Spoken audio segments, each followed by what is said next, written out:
everyone. Welcome to your very own Easily. This is Dr. Sudha, your mentor for biology. So, हमारी last discussions में हमने molecular basis of inheritance वाले chapter में हमने क्या देख लिया था? We have already discussed with the search of genetic material. Proof कर चुके थे हम ये कि डीएनए ही है जो जेनेटिक मटेरियल है in most of the organism. तो क्या आरएनए नहीं है? आरएनए भी है, बट कुछ वायरसेस के अंदर, मतलब बहुत फ्यू ऑर्गेनिजम्स के अंदर हमें RNA as a genetic material मिलता है, but most of the cells, most of the organisms have DNA as the genetic material. तो आज हम वही डिस्कस करने वाले हैं कि DNA और RNA में से why DNA is the genetic material? क्यों नेचर ने DNA को सिलेक्ट किया जेनेटिक मटेरियल के लिए, क्यों RNA नहीं है? तो पहले DNA आया था या RNA आया था? तो आज हम देखेंगे कि इन दोनों में से कौन सा न्यूक्लिक एसिड पहले आया था. ठीक है, बट इससे पहले कुछ भी स्टार्ट करें, हमें क्या देखना है? इजीली ऐप के साथ खुद को कैसे जोड़ना है. ठीक है, तो उसके लिए हमें जाना होगा गूगल प्ले स्टोर पर. गूगल प्ले स्टोर पर जैसे ही आप जाते हैं, इजीली ऐप को डाउनलोड कर लेते हैं, तो आपको पूछा जाता है आपका मोबाइल नंबर फिल कर देंगे, नया अकाउंट क्रिएट कर लेंगे. ठीक है, और उसके बाद सारी आपकी डिटेल्स फिल करनी होंगी. आपको डिटेल्स को फिल करने के बाद जैसे ही आप वेरीफाई विद ओटीपी पे क्लिक करते हैं, आपके पास आता है एक ओटीपी नंबर, और ओटीपी नंबर से जैसे आप वेरीफाई कर देंगे तो आपका अकाउंट वेरीफाई हो जाएगा और आपके सामने खुलेंगे ये कुछ कोर्सेज. आपको सिलेक्ट करना है नीट के लिए, और नीट को सिलेक्ट करने के बाद चूज कर लेंगे आपकी क्लास, और इसके बाद आपके सामने है ये कुछ अमाउंट सा लिखा हुआ दिखेगा आपको, और हो सकता है आपको ये अमाउंट ज़्यादा है नहीं, हो सकता है लगे, और बहुत से बच्चों को ये भी लगेगा कि हम ये अमाउंट नहीं देना चाहते, हम चाहते हैं कि हमें फ्री में कोर्स मिल जाए. तो अगर आप ऐसा चाहते हैं तो फिर एक काम कीजिए, फ्री इजीली कूपन कोड को एंटर कर देना, सारा का सारा अमाउंट आपका बिल्कुल वेव ऑफ हो जाएगा, और इसके बाद आपको मिलेंगी विदाउट एनी इंटरप्शन, बिना किसी ऑब्स्ट्रक्शन के, एक फोकस स्टडी के लिए बहुत ही अच्छी तरह से प्रिपेयर्ड हमारी 11th, 12th और नीट के कोर्स के लिए जो भी वीडियोस है that are all available on app. ठीक है, तो बस छोटा सा काम कर लेंगे, इजिली ऐप को डाउनलोड कर लेंगे.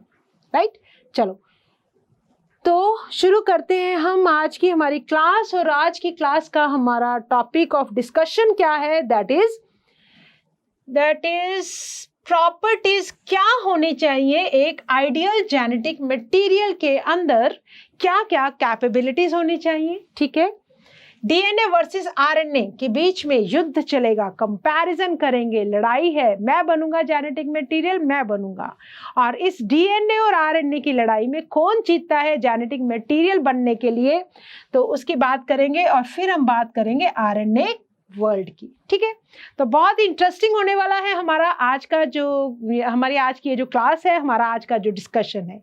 ठीक है, तो ध्यान से सुनेंगे, एनसीईआरटी लेकर बैठेंगे, कॉपी पेन सब अपने रेडी रखेंगे, because this chapter is so much importance है इस चैप्टर की कि चाहे आप नीट ले लो, चाहे आप बोर्ड्स ले लो, मैक्सिमम वेटेज के क्वेश्चंस पूछे जाते हैं इस चैप्टर में से. ठीक है, चलो, फ्रॉम द फॉरगोइंग डिस्कशन, जो डिस्कशन चल रही थी पहले लास्ट क्लास में हमने डिस्कस किया था, इट इज क्लियर दैट जो डिबेट चल रहा था ना कि प्रोटीन्स है जेनेटिक मटेरियल, ये डीएनए है जेनेटिक मटेरियल, क्योंकि प्रोटीन्स को हम सोचते थे कैरेक्टर को एक्सप्रेस करने के लिए प्रोटीन्स बनती हैं, तो हो सकता है प्रोटीन ही हो जेनेटिक मटेरियल. बट अब क्या हुआ? Protein versus DNA, protein versus DNA.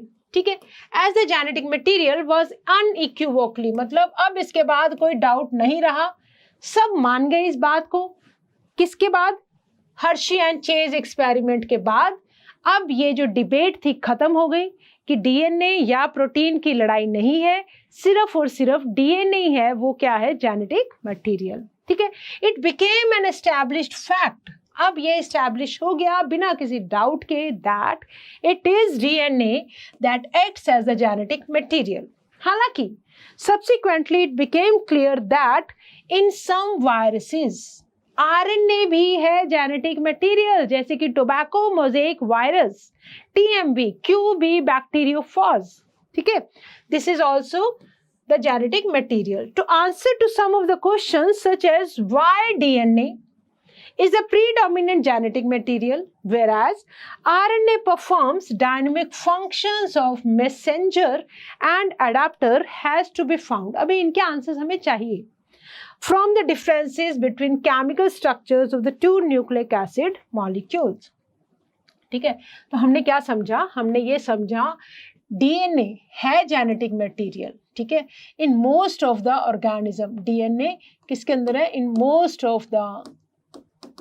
Most of organism. छोटे छोटे से नोट्स अपने प्रिपेयर करेंगे.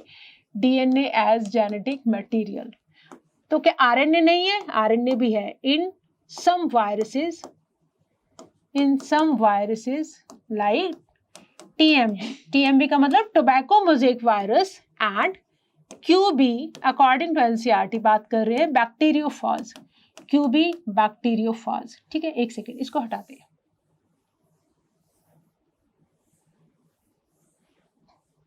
Viruses that is TMV. TMV की full form tobacco mosaic virus, ठीक है, and QB bacteriophage.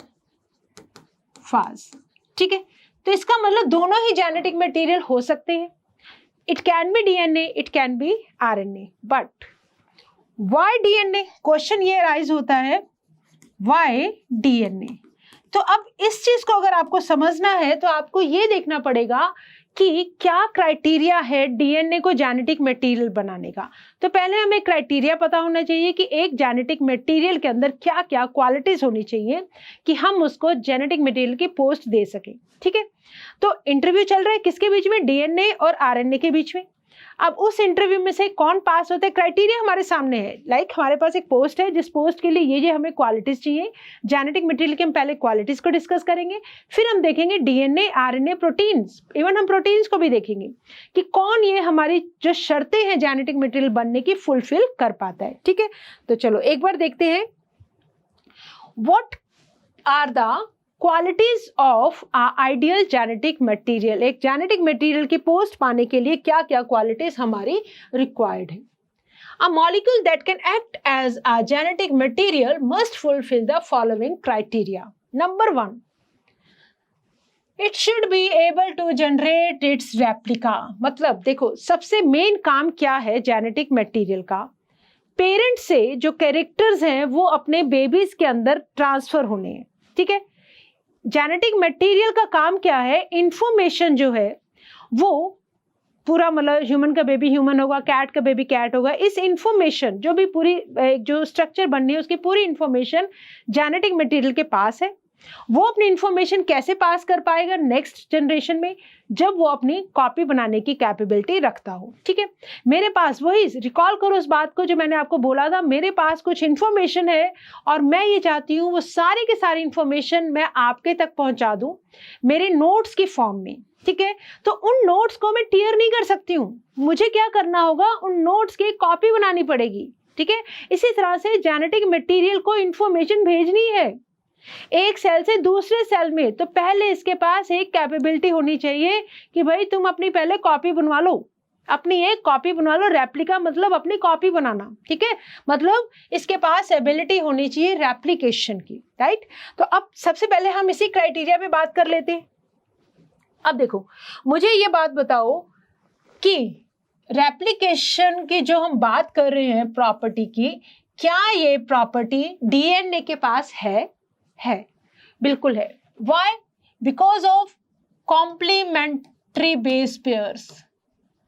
complementary base pairs की वजह से, ठहरो इसको बाद में लिखेंगे, complementary base pairing की वजह से.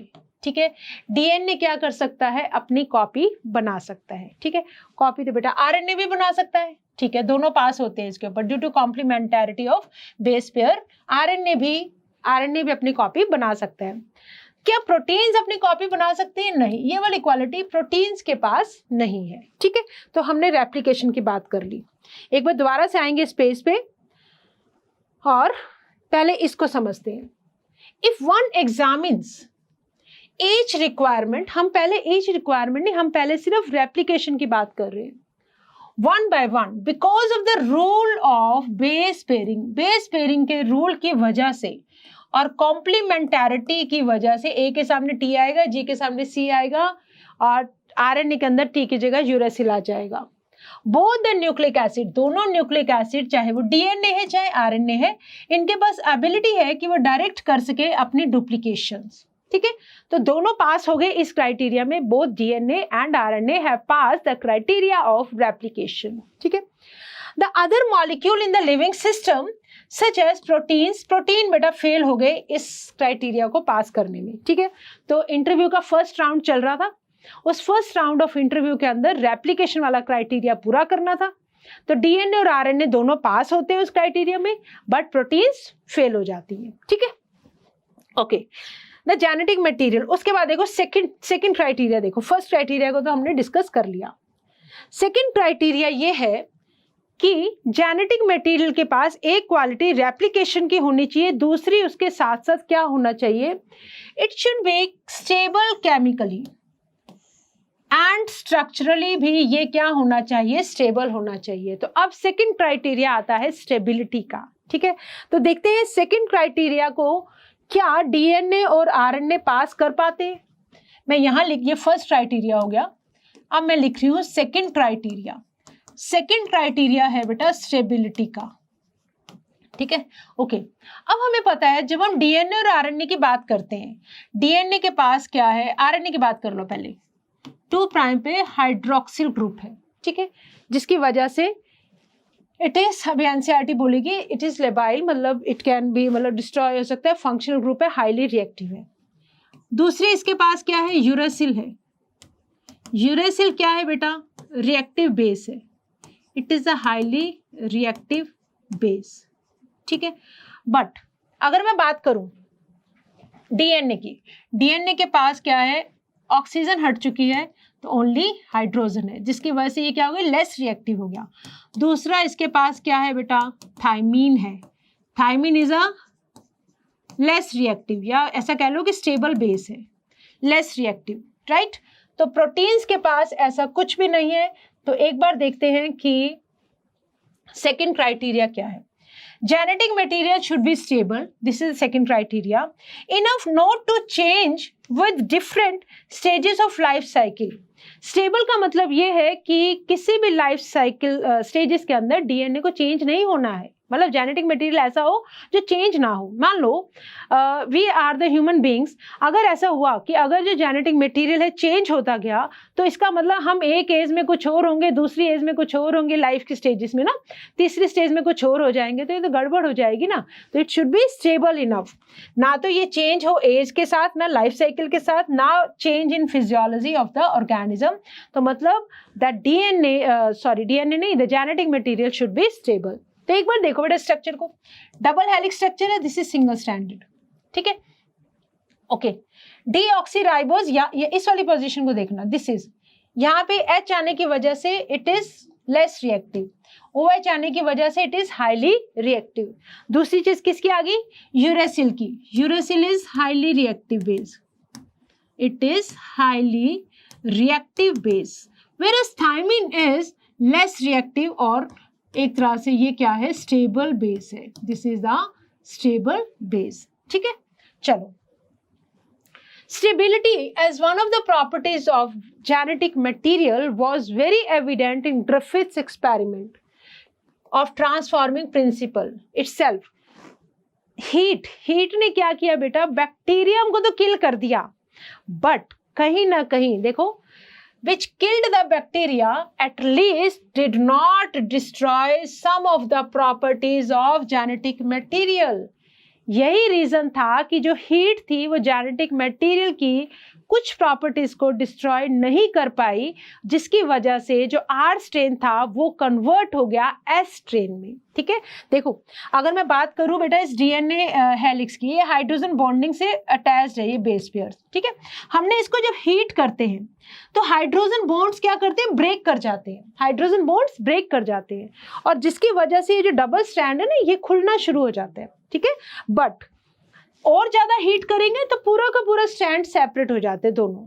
बट अगर आप इस कंडीशन को मतलब चेंज कर दो, कूलिंग कर दो दोबारा से, जो हीट की वजह से हाइड्रोजन बॉन्ड्स ब्रेक हो गए थे, उस प्रोसेस को बोलते हैं बेटा डीनेचुरेशन। ठीक है, अब जब हमने इसको कूल किया तो दोबारा से वही डबल हेलिक्स फिर से बन जाता है, इसको बोलते हैं रीनेचुरेशन। तो दोबारा से हाइड्रोजन बॉन्ड्स का बनना इज रीनेचुरेशन और हाइड्रोजन बॉन्ड्स का ब्रेक होना इज डीनेचुरेशन। तो इसी वजह से हीट की वजह से नो डाउट खुल जाते हैं, बट दोबारा से वो प्रॉपर्टी फिर से रिगेन भी कर लेते हैं। This now can easily be explained in light of DNA that the two strand दोनों कॉम्प्लीमेंट्री है ना बेटा, ए के सामने टी आना है, ठीक है, ये ए है ये टी है, खुल गए दोनों, राइट। दोबारा से इनको टेम्परेचर में जो हाइड्रोजन बॉन्ड एक बार ब्रेक कर गए वो दोबारा भी तो बन गए ना, तो दैट मीन्स फिर से ए के सामने वही टी आ गया। कॉम्प्लीमेंटैरिटी की वजह से डीएनए इज मोर स्टेबल, एक फंक्शनल ग्रुप कम होने की वजह से DNA is more stable. RNA के पास एक एक्स्ट्रा हाइड्रोक्सिल ग्रुप होने की 2.2' पर इट इज अनस्टेबल, यूरेसिल की वजह से इट इज अनस्टेबल। ठीक है, तो separated by heating come together when appropriate conditions are provided. तो ये हमारा हो गया स्टेबिलिटी का एक्सपेरिमेंट। चलो एक बार फिर से देखते हैं। फर्दर 2 हाइड्रोक्सिल, ये सेम वही बात लिखी है, 2' पे OH ग्रुप जो है at every nucleotide in RNA it is a reactive group, it is a reactive group और makes the RNA labile. Labile का मतलब होता है डैमेज कर दे, डिस्ट्रॉय कर दे, मतलब खराब कर सकता है उसको आरएनए को, एंड इजिली डिग्रेडेबल, जल्दी ये डिग्रेड हो सकता है। RNA is also known to be catalytic, hence reactive. ठीक है, कैटालिस्ट की तरह काम करता है इसलिए हाईली रिएक्टिव है। Therefore DNA chemical is less reactive, structurally more stable when compare to RNA. ठीक है, चलो लिखो इस क्राइटेरिया को, इसको देखते हैं कि इंटरव्यू में कौन पास हो रहा है। तो 2 हाइड्रोक्सिल ये हो गया स्टेबिलिटी में इसकी। देन हम लिखेंगे it can act as, RNA can act as catalyst, but DNA never act as catalyst, never act as catalyst. ठीक है, और ऐसे ही प्रोटीन्स है, proteins they can damage at मतलब ऑप्टिमम कंडीशंस चाहिए प्रोटीन्स को वर्क करने के लिए, ऑप्टिमम कंडीशंस। अगर at high temperature proteins can also damage, enzymes होते हैं ना, एंजाइम्स को क्या चाहिए, ऑप्टिमम कंडीशंस चाहिए, तो प्रोटीन्स कैन डैमेज, राइट। तो एक्ट कर सकते हैं ये भी as a catalyst, enzyme act करते ही हैं।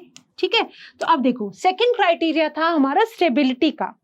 अब इस क्राइटेरिया में जो पास होगा हम उसको बनाएंगे जेनेटिक मटेरियल।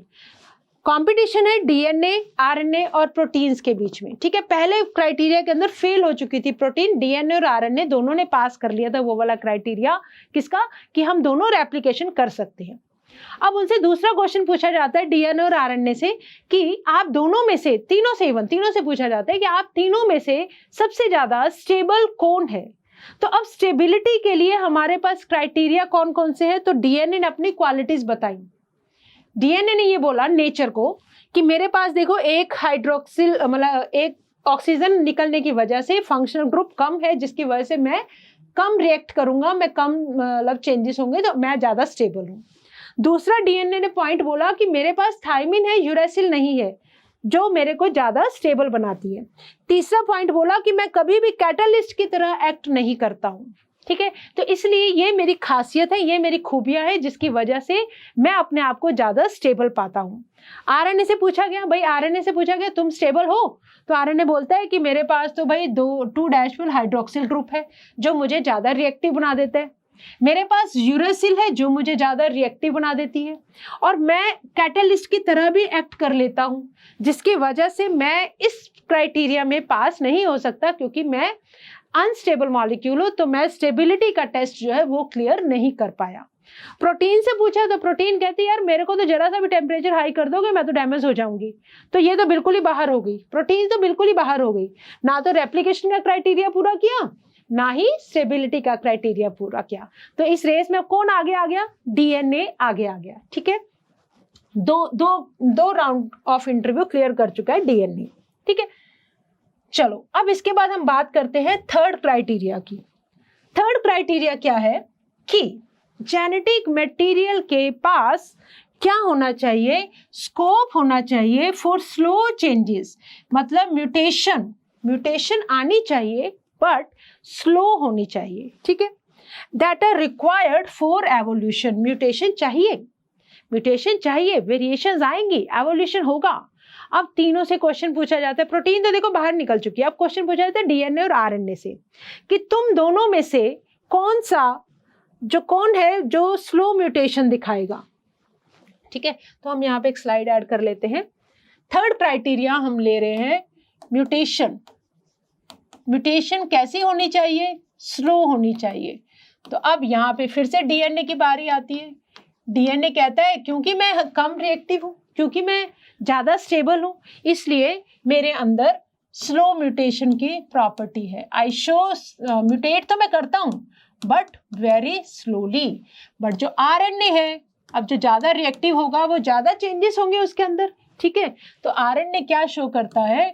आरएनए शो करता है फास्ट म्यूटेशन। इसीलिए जब कोरोना का वायरस आया तो बहुत जल्दी म्यूटेट करता गया। ठीक है, तो हमने सबने उस टाइम पे सुना था, तो वहाँ से हम बोल सकते हैं कि आरएनए, जितने भी आरएनए वायरस हैं, दे शो वेरी फास्ट म्यूटेशन। तो इस क्राइटेरिया में भी कौन जीत गया? डीएनए। और आरएनए क्या हो गया? बाहर हो गया। ठीक है, कौन सा क्राइटेरिया था? Criteria number 3। ओके, आगे आ जाओ। अब बात करते हैं। ठीक है, अब देखो 3 राउंड ऑफ इंटरव्यू के बाद चांसेस कौन जीतता आ रहा है तीनों राउंड्स में? डीएनए। ठीक है, आरएनए का नंबर भी साइड में हो गया, प्रोटीन्स भी बाहर हो गई इंटरव्यू से। अब देखो सबसे बाद में आता है fourth, it should be able to express itself in the form of Mendelian character। ये अपने आप को एक्सप्रेस कर सके, जेनेटिक मटेरियल की एक और क्वालिटीज की अपने आप को एक्सप्रेस कर सके। ठीक है, तो अब देखो यहाँ पे जो क्वेश्चन आता है, अब डीएनए, आरएनए और प्रोटीन है बेटा, तीनों है इस राउंड के अंदर। ठीक है, एक मिनट।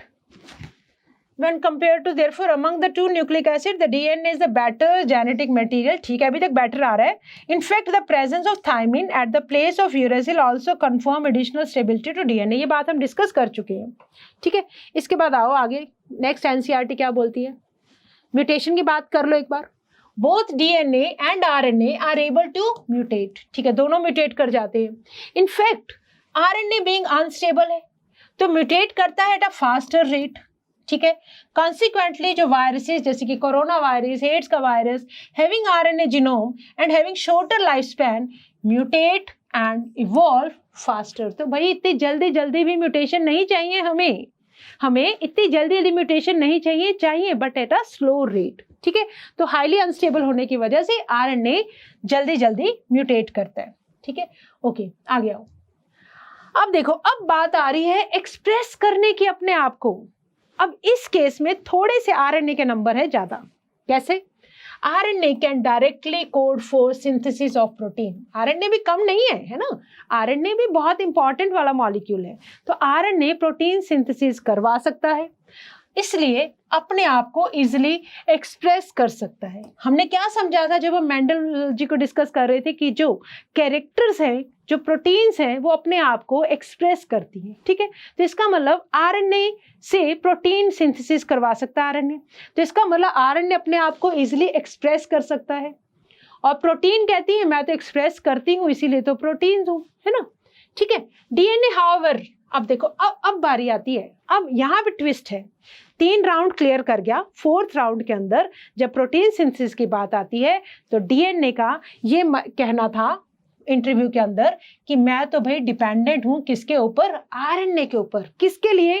प्रोटीन्स की सिंथेसिस के लिए, ठीक है। द प्रोटीन सिंथेसाइजिंग जो मशीनरी है वो सारी की सारी आरएनए के अराउंड इवॉल्व करती है, ठीक है, इवॉल्व अराउंड आरएनए। तो अबव डिस्कशन इंडिकेट दैट दोनों रेस के अंदर चल रहे हैं बराबर, both can function as genetic material, but nature किसको सिलेक्ट करेगी? इंटरव्यू किसका चल रहा है बेटा? इंटरव्यू नेचर ले रही है ना। एक सेकेंड, इंटरव्यू देखो, फोर्थ क्राइटेरिया देखना, ability to express, ability to express itself, ठीक है। तो ये वाली खूबी किसके अंदर है? आरएनए के। कैसे? आरएनए कैन सिंथेसाइज प्रोटीन्स, ठीक है। तो प्रोटीन्स को तो हम एक बार बाहर कर चुके हैं, हालांकि प्रोटीन का ही एक्सप्रेशन होता है, बट प्रोटीन कौन बनाते हैं? आरएनए, ठीक है। तो इसका मतलब सारी की सारी जो प्रोटीन सिंथेसिस की मशीनरी है वो आरएनए के अराउंड इवॉल्व करती है। बट डीएनए क्या है? DNA is dependent on RNA for protein synthesis. DNA is dependent on RNA for protein synthesis, ठीक है। अब हो गए नंबर इकट्ठे, ठीक है। कौन आगे कौन है? ज्यादा नंबर किसके हैं? ज्यादा नंबर नो डाउट आरएनए के हैं, बट एक बहुत इंपॉर्टेंट पॉइंट है जिसके लिए डीएनए डिपेंडेंट है आरएनए के ऊपर। अब देखो नेचर किसको सिलेक्ट करे? इंटरव्यू चल रहा है, तो फाइनल कंक्लूजन क्या निकला? नेचर ने किसको सिलेक्ट किया? Nature selects DNA as genetic material. क्यों? नंबर किसके ज्यादा आए? डीएनए के। अगर आपने रेप्लिकेशन की बात पूछी वो वाली क्वालिटी भी है, अगर आपने स्टेबिलिटी की बात की वो भी डीएनए के पास है, अगर आपने म्यूटेशन की बात पूछी तो वो भी म्यूटेशन, स्लो म्यूटेशन भी डीएनए के पास है। प्रोटीन सिंथेसिस के लिए ठीक है डीएनए आरएनए के ऊपर डिपेंडेंट है, राइट। बट नेचर किसको प्रेफर कर रही है? Genetic material, because of stability, ठीक है। नेचर किसको सिलेक्ट कर रही है? डीएनए को, इसकी स्टेबिलिटी की वजह से, ठीक है। डीएनए आरएनए से बनवा लेगा वही प्रोटीन, डीएनए आरएनए से बनवा लेगा। तो फिर नेचर ने क्या किया? डीएनए से आरएनए बनवाया और आरएनए से फिर क्या बनवाई? प्रोटीन्स बनवाई। और प्रोटीन्स अपने आप को एक्सप्रेस कर सकती हैं, एक्सप्रेशन ऑफ कैरेक्टर्स, ठीक है। आई होप ये वाली बात हमें अब क्लियर हो गई।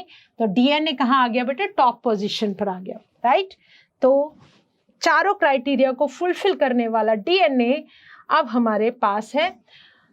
तो दोनों फंक्शन कर सकते हैं, ठीक है। नेचर ने बोला दोनों फंक्शन कर सकते हैं, बट डीएनए के पास जो ज्यादा नंबर ले गया वो किस वजह से? It is more stable, it is preferred. अब हम प्रेफरेंस देंगे इसको क्योंकि हमारा सारे क्राइटेरिया मीट आउट करने वाला डीएनए है। अब डीएनए को अब देखो, अब काम असाइन होंगे, तो ऐसा बोला नेचर ने, ऐसा करो डीएनए जो है वो स्टोर करेगा जेनेटिक इंफॉर्मेशन, और जो ट्रांसमिशन है for genetic information RNA is better. तो सिलेक्ट तो हमने दोनों को कर लिया, डीएनए को भी आरएनए को भी, बट डीएनए का रोल क्या दिया? अब हमने डीएनए को हमने रोल असाइन कर दिया किसका? स्टोरेज, कि आप तो क्या करोगे? स्टोरेज ऑफ जेनेटिक इंफॉर्मेशन, ठीक है। और आरएनए को क्या काम दिया? आरएनए को बोला कि आप ट्रांसमिशन करोगे किसका? इंफॉर्मेशन का, मतलब एज अ मैसेंजर एक्ट करोगे। RNA as a messenger act करेगा। अब हो गया दोनों का सिलेक्शन, दोनों को उनके रोल असाइन कर दिए गए, और दोनों के रोल असाइन होने के बाद हमें पता लग गया DNA is a genetic material. DNA transcription करके क्या बनाएगा? आरएनए। आरएनए के पास किसकी इंफॉर्मेशन है? सारी, इसके पास क्या होगी? इंफॉर्मेशन स्टोर्ड इंफॉर्मेशन, ठीक है। और आरएनए क्या करेगा? इस इंफॉर्मेशन को लेकर जाएगा, एक्ट एज अ मैसेंजर, ठीक है। और क्या करवाएगा? प्रोटीन की सिंथेसिस करवाएगा by the process of translation, right. और जिन ऑर्गेनिज्म के अंदर आरएनए है वो आरएनए से डीएनए भी बनवा सकते हैं। एक थोड़ा सा प्रोसेस उल्टा भी चल सकता है, ठीक है, रिवर्स ट्रांसक्रिप्शन। ओके, अब फिर से ये कहानी आती है एक और हमारे सामने कि डीएनए है जेनेटिक मटेरियल, तो ये पहले डीएनए आया था या पहले आरएनए आया था, है ना। तो यहाँ पे हमारे क्वेश्चन का आंसर क्या मिलता है, चलो सुनते हैं। अब बात करते हैं हम आरएनए वर्ड की। कम नहीं है कहीं से बेटा आरएनए, ठीक है। RNA was the first genetic material, सबसे पहले आने वाला कौन था, आरएनए, ठीक है। There is now enough evidence to suggest that essential life processes, देखो मेटाबॉलिज्म, राइबोसोम्स के थ्रू जो हम प्रोटीन सिंथेसिस करवाते हैं, मेटाबॉलिज्म, ट्रांसलेशन, आरएनए से प्रोटीन का बनना, स्प्लाइसिंग एटसेट्रा, ये जितने भी इंपॉर्टेंट लाइफ प्रोसेसेस हैं ये सारे के सारे किसके अराउंड है, आरएनए के around, that evolved around RNA. RNA act as a genetic material as well as catalyst. RNA, it can act as the genetic material as well as the catalyst, ठीक है।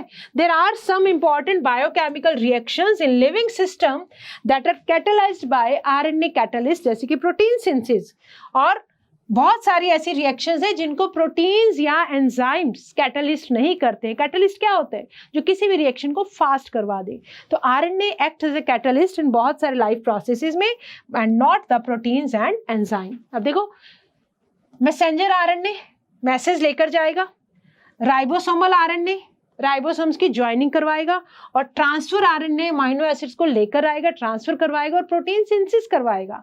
कितने सारे, मतलब RNA can act as a messenger, can act as a adapter molecule, and even it can act as ribosome synthesis में भी काम कर सकता है ना। But RNA being the catalyst was reactive, बस एक ही वजह से मात खा गया आरएनए कि इसके पास एक एक्स्ट्रा हाइड्रोक्सिल ग्रुप और यूरेसिल की वजह से ये बन गया हाईली रिएक्टिव। तो इसी वजह से ये थोड़ा सा पीछे रहे थे, बट पहले आया आरएनए था। सारे के सारे जो इंपॉर्टेंट मेटाबॉलिज्म और जो इंपॉर्टेंट प्रोसेसेस हैं वो सारे आरएनए की वजह से हैं, राइट। तो रिएक्टिव एंड हेंस अनस्टेबल, बस ये अनस्टेबिलिटी इसको मार गई। अगर टिका रहता ना तो शायद ये होता genetic material. Therefore DNA has evolved from RNA. तो नेचर ने पता क्या किया, पहले आरएनए आया, जब उसने देखा कि आरएनए तो बहुत ही अनस्टेबल सा मॉलिक्यूल है, ये तो जेनेटिक मटेरियल के क्राइटेरिया को पूरा कर ही नहीं पाएगा, तो आरएनए से डीएनए इवॉल्व हुआ। नेचर ने आरएनए से डीएनए इवॉल्व करवाया। इसीलिए तुम देखते हैं कुछ वायरसेस के अंदर रिवर्स ट्रांसक्रिप्शन, जो हम आरएनए वायरसेस के अंदर, ठीक है। तो विद केमिकल मॉडिफिकेशंस, जिसकी वजह से एक ऐसा मॉलिक्यूल बनाया गया जो ज्यादा स्टेबल हो, और वो मॉलिक्यूल कौन सा है, आरएनए। आरएनए से डीएनए बना, पहले आरएनए ही आया था, that make it more stable. तो DNA being double stranded and having complementary strand further resist changes by evolving a process of repair. Complementarity की वजह से, स्टेबिलिटी की वजह से अगर डीएनए के अंदर कोई चेंजेस आ भी जाए, दैट कैन बी रिपेयर्ड। तो इसका मतलब कि डीएनए कभी म्यूटेट ही नहीं करेगा, नहीं, म्यूटेट करेगा। रिपेयर का मतलब ये है कि वो अपने आप को, अगर कोई चेंजेस आ जाए तो वो ठीक भी कर लेता है। म्यूटेट करेगा but at a slow rate, slow mutation दिखाएगा वो, ठीक है। तो प्रोसेस ऑफ रिपेयर, तो that means it will show slow mutation. कौन, DNA. DNA shows slow mutation, ठीक है। तो इस वजह से डीएनए को आरएनए से इवॉल्व करवाया गया। तो अब कोई भी डाउट नहीं होना चाहिए, डीएनए है जेनेटिक मटेरियल। आरएनए सबसे पहले आया था जब इस अर्थ के ऊपर लाइफ हुई थी। धीरे धीरे जब ये देखा गया कि आरएनए इज हाईली अनस्टेबल, तो एवोल्यूशन के टाइम पर चेंजेस आए, एक ऐसा मॉलिक्यूल बना जो क्या हो, कम रिएक्टिव हो, दैट इज स्टेबल मॉलिक्यूल हो, और जिसके पास अपने आप को रेप्लिकेट करने की, अपने आप को रिपेयर करने की कैपेबिलिटीज हो, तब वो बना जाके एवोल्यूशन के अंदर DNA as the genetic material. तो now it's a time to answer some questions. I hope आपको सब कुछ बहुत अच्छे से समझ में आ गया होगा। देखो, DNA is a preferred genetic material over RNA due to one of the following reasons. Reasons क्या है? Yes, 2-hydroxy group in RNA is more liable, नहीं बेटा, ये labile होना चाहिए, that is it can be easily degradable, है ना, reactive है ये। तो आंसर होगा हमारा C, ठीक है। चलो नेक्स्ट आओ, which was the first genetic material. अब गलती से भी डीएनए मत टिक कर देना, डीएनए नहीं टिक करोगे, क्या टिक करोगे, आरएनए। आरएनए है बेटा फर्स्ट जेनेटिक मटीरियल, इसीलिए आरएनए की एक अलग ही दुनिया है, RNA world. In RNA every nucleotide residue has an additional, RNA की बात हो रही है, हर न्यूक्लियोटाइड का जो रेजिड्यू है उसके पास एक एडिशनल 2 पॉइंट पे OH होगा, विच मेक्स इट अनस्टेबल। इसी की वजह से सारी कहानी तो इसी की वजह से बिगड़ी, अगर ये ऑक्सीजन हटा देता तो शायद ये स्टेबल बन जाता। ठीक है, तो आरएनए के पास 2' पर OH है, जिसकी वजह से हाईली अनस्टेबल है। The presence of dash at the place of dash confers additional stability to DNA. DNA को स्टेबिलिटी देने वाला कौन है, इसके पास क्या आ गया बेटा, मतलब X की जगह पे क्या आना चाहिए, थायमीन आ गया डीएनए के पास, Y मतलब instead of, in place of uracil. तो आरएनए के पास क्या था, यूरेसिल था। अब आरएनए को हाईली अनस्टेबल था तो उसको आरएनए से डीएनए बनवाया गया, कैसे, यूरेसिल से थायमीन बनवाया गया। ठीक है, रिप्लेस किया गया।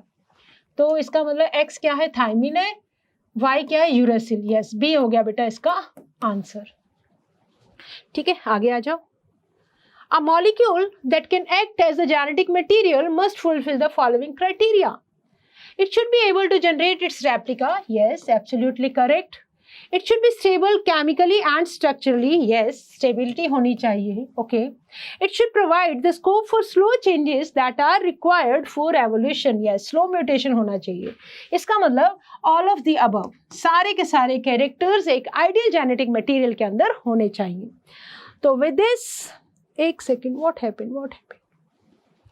तो with this, we have completed with RNA world. DNA versus RNA versus protein भी ले लो, तीनों का इंटरव्यू चला। उस इंटरव्यू में कौन सिलेक्ट हुआ, DNA। RNA भी सिलेक्ट हुआ, बट प्रायोरिटी किसको मिली, DNA को। DNA क्या करेगा, इंफॉर्मेशन को स्टोर करेगा। तो RNA को भी काम दिया गया किस चीज का, कि आप क्या करोगे, ट्रांसमिशन करोगे किसका, इंफॉर्मेशन का, राइट। तो with this it's the time to say thank you, but always remember that you have to learn with a smile.